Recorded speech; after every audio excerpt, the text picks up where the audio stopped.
যদি দেবতাদের সবচেয়ে শক্তিশালী সন্তানদের কথা বলা হয় তাহলে সবার আগে সূর্যদেবের সন্তানদের নাম আসে। সন্তান তো সব দেবতারই ছিল, কিন্তু সূর্যদেবের সন্তানরাই সবচেয়ে বেশি শক্তিশালী ছিলেন। সূর্যদেবের মোট 10 জন সন্তান ছিল, যাদের প্রত্যেকের কাছেই বিশেষ শক্তি ছিল। সবচেয়ে প্রথমে ছিলেন দানবীর কর্ণ। তিনিই সূর্যদেবের প্রথম সন্তান। কর্ণের শক্তির ধারণা আপনি শুধু এভাবেই করতে পারেন যে অর্জুনের মতো পরাক্রমশালী যোদ্ধাকেও তাকে পরাস্ত করতে তাঁর নিরস্ত্র হওয়ার জন্য অপেক্ষা করতে হয়েছিল।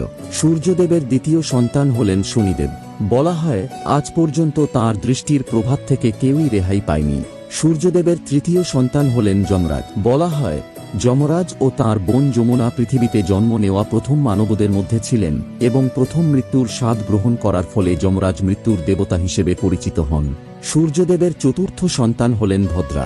বলা হয় ভদ্রা সূর্যদেবের কন্যা হয়েও কুটিল স্বভাবের ছিলেন, যার ফলে তাঁকে ব্রহ্মার কাছ থেকে অভিশাপও পেতে হয়। সূর্যদেবের পঞ্চম সন্তান হলেন মনু। পৃথিবীতে জীবনের শুরু মনুর মাধ্যমেই হয়েছিল।